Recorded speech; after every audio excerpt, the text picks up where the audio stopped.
Une des adaptations que je vois qui sont les plus rapides de la basse intensité, pour quelqu'un qui n'en a jamais fait et qui commence à le mettre en place, c'est amélioration au niveau du sommeil. Parce qu'on vient rééquilibrer un peu le système nerveux. Maintenant, on va faire le lien entre ce qu'on a vu ce matin au niveau des domaines d'intensité et les adaptations qu'on va retirer du travail d'endurance dans ces différents domaines. On peut commencer avec le développement mitochondrial capillaire. Ces deux, ils vont de pair en général. C'est-à-dire que tu développes tes capillaires et tu développes ton réseau mitochondrial. Et on voit qu'on va le développer de manière prédominante à basse intensité, à moyenne intensité. Tu développes aussi tes mitochondries à haute intensité et à très haute intensité, mais dans quel type de structure par rapport à la basse intensité? Et là, on pense au principe de Henneman qu'on a vu ce matin au niveau du recrutement des unités motrices. Là, tu développes tes mitochondries et tes capillaires dans quel type de fibre? Fibre lente. Et là, fibre rapide. OK? Spécificité de la contrainte imposée. Si je recrute et que je fatigue mes fibres rapides avec des sprints, je vais développer mes fibres rapides. Si je recrute et que je fatigue mes fibres lentes avec de la longue basse intensité, c'est ça que je vais développer. Système cardiovasculaire, transport de l'oxygène et du sang. On développe de manière, disons, prédominante le cœur et toutes ces structures autour du seuil, en dessus et en dessous aussi. C'est pour ça que c'est des spectres, c'est pas juste c'est là et c'est pas là, parce que c'est partout au final. Ton cœur, il bat, il travaille, ok? Mais forcément, là, on va maximiser l'apport d'oxygène, le flux sanguin. Si on reste juste en dessous de cette limite, on peut faire beaucoup plus de temps de travail que ce qu'on peut faire là. Et le temps, on sait que c'est un des paramètres indispensables pour le développement de l'endurance ou les qualités de l'endurance. Donc tu peux décider de dire « Ouais, moi j'aime bien la haute intensité, donc je fais de la haute intensité. » Ah, mais ta séance, en temps effectif, elle va durer quoi? Peut-être 15-20 minutes de temps effectif de travail à haute intensité.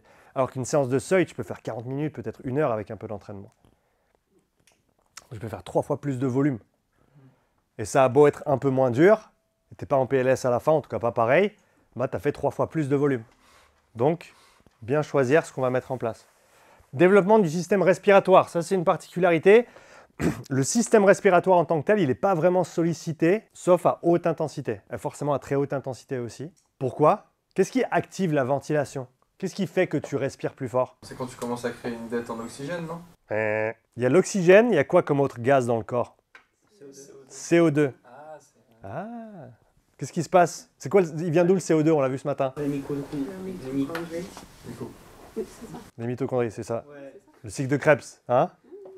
Ok? C'est le stress toxique avec le CO2 dans le sang? Alors, toxique, c'est pas, je dirais pas que c'est toxique. Par contre, c'est un stress au niveau de l'équilibre acide-base.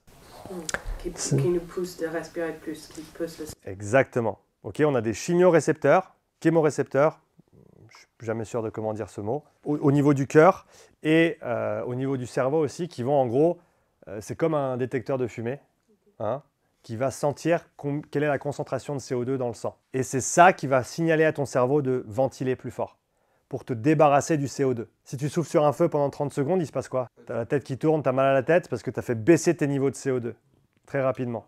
Tu as hyperventilé par rapport à ton niveau d'effort. Mais si tu hyperventiles alors que tu ne fais pas d'effort physique, parce que si tu fais un effort physique très très intense, tu produis beaucoup de CO2 et donc il faut ventiler plus pour s'en débarrasser. D'accord? Et donc, où est-ce qu'on a le plus grand déséquilibre interne sur le spectre d'intensité? Forcément au-delà du deuxième seuil, donc haute, très haute intensité. Donc pour solliciter les muscles respiratoires et le système respiratoire, c'est surtout à haute intensité. Et pour l'aspect neuromusculaire, recrutement des fibres, activation nerveuse, forcément on va plutôt être sur ce bout-là du spectre, de sympathique, ouais, orthosympathique. En sachant qu'ici c'est plutôt parasympathique. Une des raisons pour lesquelles la basse intensité aide beaucoup les gens qui font beaucoup de haute intensité à rééquilibrer un petit peu le système. Hein. Une des adaptations que je vois qui sont les plus rapides de la basse intensité, pour quelqu'un qui n'en a jamais fait et qui commence à le mettre en place, c'est amélioration au niveau du sommeil. Ouais. Parce qu'on vient rééquilibrer un peu le système nerveux. Parce qu'ils sont tout le temps dans l'orthosympathique, tout le temps dans l'activation, tout le temps dans le nerveux. Et ça te permet de revenir et d'en ressortir. Et le premier truc impacté, c'est le sommeil. Okay? Parce que les adaptations capillaires, mitochondriales, du cœur, ça prend des semaines, voire des mois. Mais ça, c'est le truc qui change le plus rapidement. Okay?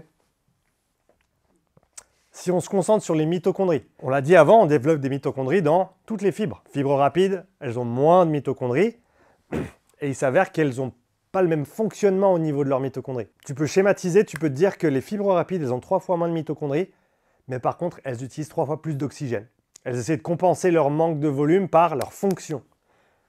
Et donc, quand tu fais de la basse, de la moyenne intensité, tu développes les mitochondries dans les fibres lentes. Elles sont très très fortes pour réutiliser le lactate qu'il y a à disposition ainsi que les autres molécules qui génèrent la fatigue. Et ce genre de travail, ça ne te coûte pas grand-chose. Hein, on l'a dit, c'est du travail qui est facile, entre guillemets, au niveau nerveux, au niveau métabolique, équilibre musculaire, équilibre global. Contrairement au travail de haute et très haute intensité, où là, on va recruter quelle fibre déjà? Rapide. Et là, on va plutôt avoir une incidence sur la fonction de ces mitochondries, parce que les fibres rapides, elles ont de la peine à développer leur réseau de mitochondries en termes de volume. Par contre, elles peuvent augmenter la fonction respiratoire, c'est-à-dire par unité de mitochondries, combien d'oxygène ça utilise. Et ça, tu peux l'amplifier avec des protocoles type sprint qui permettent au final à tes fibres rapides d'utiliser plus d'oxygène plus vite. Donc comme on disait tout à l'heure, ce n'est pas la phosphocréatine que tu entraînes avec des sprints courts, c'est littéralement la fonction respiratoire de tes fibres rapides qui sont directement liées à ta phosphocréatine, comme on a vu tout à l'heure.